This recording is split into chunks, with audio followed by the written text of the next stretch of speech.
So, Tom Pelissero, I've just finished with Paul Burmeister. We've talked a lot about COVID, and we talked a lot about the debacle of the Monday night football game that we saw.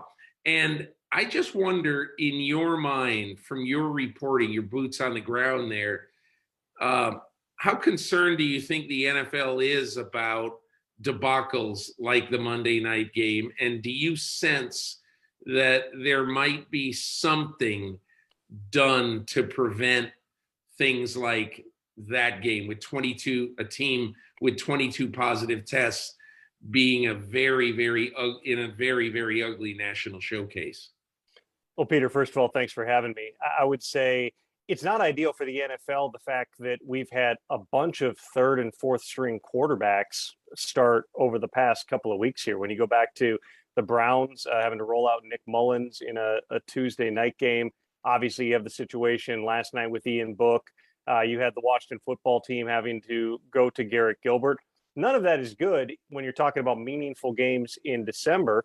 And you certainly can envision that scenario where whether it's via the random testing that's happening with a couple of players every week during the season, or in most cases right now, it's guys with symptoms, whether they're mild or moderate. We haven't heard many severe, but guys reporting and testing positive. You look at the raw numbers right now, over 500 players just in the month of December have tested positive. That's almost 1 in every 4 active NFL players right now. On the flip side of that, we're running out of guys to test positive. I was at the Rams-Vikings game this past week, and of course the Rams had droves of their star players, Odell Beckham Jr. and Von Miller, a bunch of other guys who all tested positive, Jalen Ramsey, Tyler Higbee. They were all at one point on the COVID list. They've had half their guys, if not more, have tested positive. And so once you test positive, you're in a 90-day testing holiday, which means you're not going to be tested again all the way through the Super Bowl. But certainly there are quarterbacks in particular who have not yet tested positive. And you have that possibility that you get into the playoffs and somebody on a Friday before a Saturday or Sunday playoff game goes, hey, I've got a stuffed up nose, I've got a sore throat. They give him a COVID test and he's out. This whole thing is going to continue to evolve, especially with the new CDC guidelines. And I imagine we're going to get some new protocols sooner than later, with the CDC now recommending a 5-day isolation instead of 10. That is potentially impactful because now a guy could test positive on a Monday, still get back for the weekend's game, even without testing out of the COVID protocols. They're going to be nimble. They haven't canceled a game yet. We're going to play all these games, but absolutely, it's a concern to the degree that you don't want an asterisk on the season. I didn't feel like, even with the weirdness of 2020, you had one, empty stadiums and all that. It felt like a real season. This also feels like a real season, but some of the games we're watching don't feel like the games we should be getting at this time of year. I told a story early in the podcast that Sean Payton on Monday night went into his equipment room about 4 hours before the game, and he saw 2 guys in there who he didn't know getting fitted for equipment. Yeah. And he met them, and these 2 guys, one was a defensive lineman, one was a linebacker. They played in the game last night. They were his players last night. He didn't know them. And that, to me, is the danger. I thought what was different about the game last night, we have no idea if Ian Book can play football. How would you know after watching that with that offensive line in front of him, a paper mache offensive line, really? And that is what would concern me if I were the NFL. That, hey, it's great. The Dolphins are on this great winning streak. They might storm into the playoffs as the most unlikely playoff team as you've seen. But you just wonder, like I brought up with Paul Burmeister, Joe Burrow throws for 525. Who is he throwing for 525 against? And so those are the things that would kind of worry me. Do you sense any concern out of the people who you're talking to, a lot more than I'm talking to these days, that what we're seeing isn't really NFL quality? Well, I would go back to when we had those initial outbreaks, and it actually began during the NFL meetings. We were all down in Las Colinas, Texas, and teams were showing up. And that happened to be the Monday that the labor seminar began, was the Monday that you had that first run of those positive tests that also made everyone take a step back and say, okay, what's happening here? Because we haven't seen those types of numbers. And at that time, I was told there were players on some of the teams who did not want to play in these games, not just because, well, it's going to be hard to win the game, but also, what are we doing? We're without all of our best players. There's a potential health and safety risk to me. We don't have a chance to win this game. And obviously, there were adjustments made through the course of that week. The NFL and the NFLPA worked together. They postponed several of those games. But to your point, the Saints had 20 plus positive cases. They put, I want to say, 4 or 5 more guys on the list yesterday on game day and still had to play that game at night. I think you have to go back to the memos that were sent in July. And obviously, we're at a different phase, Peter, of the pandemic. Yes. We're in a different area than we were in 2020 now, because you have vaccines, because we know more about it, because you have Omicron, which right now is not making people in many cases particularly sick. It's more like a cold or a mild flu that people are experiencing, though I have talked to people who got really sick in recent weeks too. So none of this is, a blanket that you throw over the entire thing, but certainly we're at a different phase. But when you go back to those memos that were sent in July, one thing that was emphasized to the clubs was, under the bylaws of the NFL, you have to field a team. It is the responsibility of the club to field a roster and play the game. In other words, yes, the NFL will, when needed, manipulate the schedule, postpone things. They don't want to cancel games, but they'll shuffle things around within reason. But ultimately, if we say you have a game on Sunday and we don't postpone it, be in the league, you have to play. It's up to you to field a team. We've never had a situation like this before, though, where you had this many players, much less this many quality players and important players taken off the field. Again, I think you're going to see some of this mitigated as you get closer to the playoffs, simply because there's not that many guys left. I don't know the exact numbers, but it's got to be close to half the league that has had COVID during the course of the season, not just players, but coaches and staff as well. I mean, we had 4 head coaches test positive in a 1-week span. That's an unbelievable type of a number. So you'll see some of that, I think, come back to earth simply because of the numbers. But you've still got quarterbacks. You've got guys like Carson Wentz in Indianapolis who, likely playoff bound. He's unvaccinated, so technically he could get taken out by a close contact as well as by a positive test. Again, that game I was at on Sunday, the Vikings backup quarterback test positive. There's a possibility the league could have said, Kirk Cousins, you're negative, but we're still pulling you off the field. We haven't seen that as much. You're seeing very few high-risk close contacts. But you are still seeing a lot of positive tests. And there are some key players who have not yet had it. And again, you may have that situation where you lose somebody during game week, although the new rules between the league and the union, as well as the CDC guideline, may change how likely it is somebody actually misses a game because of COVID. Tom, 2 other things that I wanted to ask. I think what most fans and what a lot of players have said also is that if this is so common and the symptoms are extremely mild, and there have been many players who've come back and said, I basically had the sniffles. I didn't have a fever. I didn't have anything. Why would the NFL not let these players play? Is it simply the fact that they can shed virus?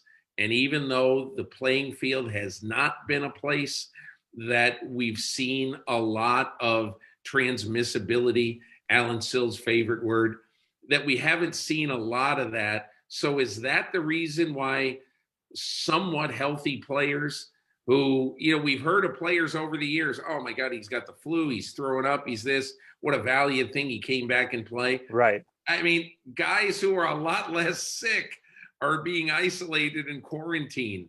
What is that balancing act right now? I think that's a great point, Peter, because I've had that thought many times, how we lionize guys for the things that they play through, both in terms of injuries as well as illness. Hey, we pumped him through 5 bags of fluid on the IV. He went out there and played. He was puking on the sideline. That used to be like, wow, this is a great thing. And now you're in a situation where guys are not as sick and they're not being allowed to play, which I think is one of the eye-opening things a couple of weeks ago when, again, these positive cases began to spike off the charts from where they had been. And throughout the course of the past, whatever it's been, 6 months, the union kept pounding daily testing for everyone, even if you're vaccinated. That's going to be the key. Well, what they started doing, the union began having calls with their player reps, the 32 board, the 32-man board that represents the individual clubs. What they heard was a majority of players not only didn't want daily testing, they wanted to be done, period. They didn't want any more protocols, no more masks, no more distancing. They just said, we're good. Now, again, it's never to every single man. You're going to have different opinions. Guys have different situations. But the majority of players said, no, we don't want any of this, which is where you saw that transition to the union suddenly taking a different posture on this based on, they serve their players and working with the league to say we're not going to test asymptomatic, fully vaccinated individuals. That felt like to a lot of people, and I think a lot of people understood it as no one's going to test positive anymore. Instead, 106 players go on the COVID list all because of positive tests on Monday. And that is, from my understanding, because a lot of guys are symptomatic. Players are Andrew Whitworth last Saturday before the flight to Minnesota. Self-reported symptoms, got tested. He's positive. He's out for the game. You have club officials in some cases who are identifying symptoms with players. And they're seeing a lot of the guys who have symptoms, in fact, have COVID. So, they're absolutely, this is all sort of a moving target. I think you also always have to look at, for lack of a better term, the public responsibility angle for the NFL in terms of the country is still saying this. The CDC, at least, is still saying, here's the guidance. They have, for the past 2 years, worked with the White House task force. They've worked with the CDC. They've got, experts like Dr. Michael Osterholm, who they consult with, all these people influencing it.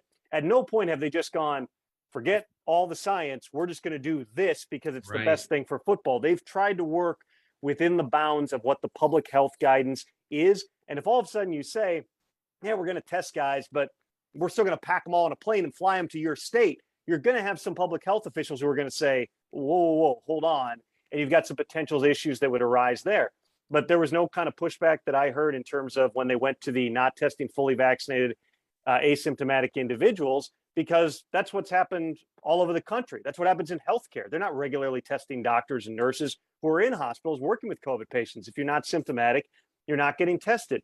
Again, it's all a balancing act, and it's a moving target, and it will continue to be so until, as a country, we move toward a spot where this is treated more like a cold or the flu. I certainly don't sense, Peter, that we have a lot of appetite as a country right now to continue to have masks and restrictions and everything else. But when you're piecemealing things between localities, different states, everybody's got different rules, you end up in the spot we're in right now, which is there's no kind of national plan for any of this. The NFL, I think that it's objectively true, has had a more cogent plan throughout this process, even though it has evolved, until you get to a point as a country where it's okay, you have COVID, but you can still go to work, you can still go to school. The NFL can't just unilaterally say, you know what, forget all that, we're going to do our own thing. Tom, last question. You think the NFL gets the games in, or I sense there's zero appetite for a pause? Because with a pause, how do you know it's going to be any better when the pause is over? That's NFL play its season and get its games in. That's exactly it, Peter. And I go back to, and I'm sure you remember this well, around March 11th of 2020, when Tom Hanks is positive and an NBA player is positive, and the NBA shuts down.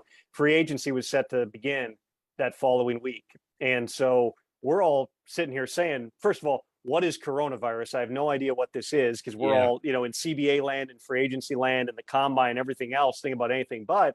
And all of a sudden, everything shuts down. There were teams that I remember GMs calling me and going, there's no way we're doing this. There's no way we can't be spending millions of dollars right now. We have no idea what's about to happen.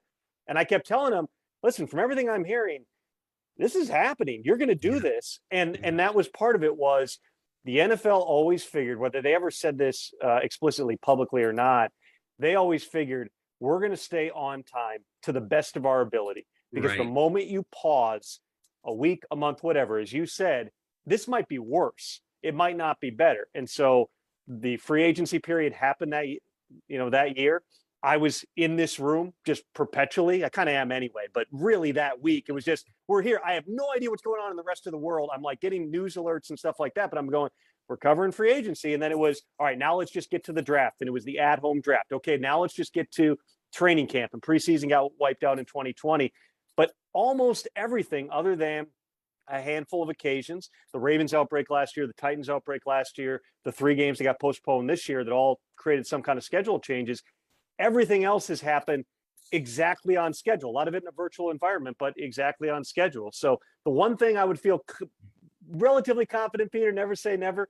I would feel relatively confident saying we're going to be at the Super Bowl in mid-February in Los Angeles. I don't know what it looks like for, fans and sponsors and everything else, just because this is all continuing to evolve. But these games are going to happen. And you hope, just as a football fan, which I think, Peter, at our core, we all are, we enjoy still watching a football game be played. You hope that you're going to have the best players on the field. It's going to feel real. It's not going to feel like this was the COVID-affected playoffs, even though to a degree, I think there's no question that there's going to be certain cases where it is going to be affected, and that's just the way it is until we move into a different place as a country. Tom Pelissero, NFL Network. Really appreciate you taking all the time today. Anytime, Peter. Thanks for having me. Hi, I'm Mike Tirico, and thanks for watching. Make sure to hit subscribe for the latest news and highlights from NBC Sports.